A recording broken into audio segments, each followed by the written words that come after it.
395 people are dead because of floods in South Africa, where heavy rains continue in the eastern province of KwaZulu-Natal.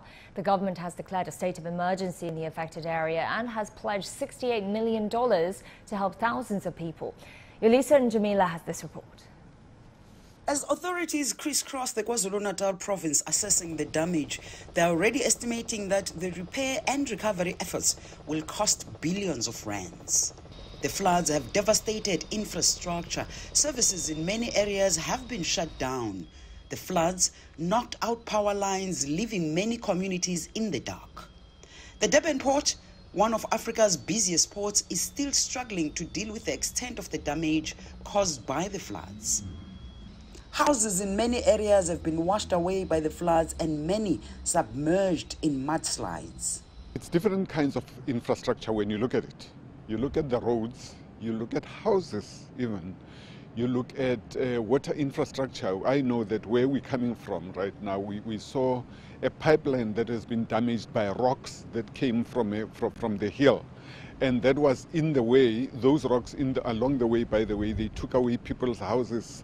They decimated a road such that people are struggling to walk across from one area to the other. So the assistance is from the very basic issues. A number of residents continue to look for their loved ones as official rescue teams are spread thin.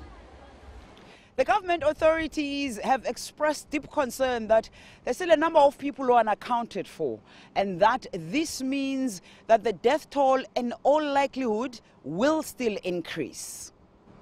Many lives have been lost. That's what it tells you, that it is terrible. I was in the UN meeting yesterday, countries sending messages of condolences and solidarity for South Africa, specifically for KZN. Having communities that are locked out of opportunities, work, lives being lost, properties being lost. This is devastating. For us as human settlement, we are counting, and it's still increasing. That's why I'm saying people need to know that as we read out these figures, they must note that these figures might increase. We're talking about 4,000 houses that have completely been damaged as we speak, 8,000 partially damaged as we speak. And this number could be increasing because there's been areas where they've not been able to access in terms of technical assessment. The South African Weather Services has once again issued strong warnings that destructive rains are expected over the weekend. People are urged to stay at home.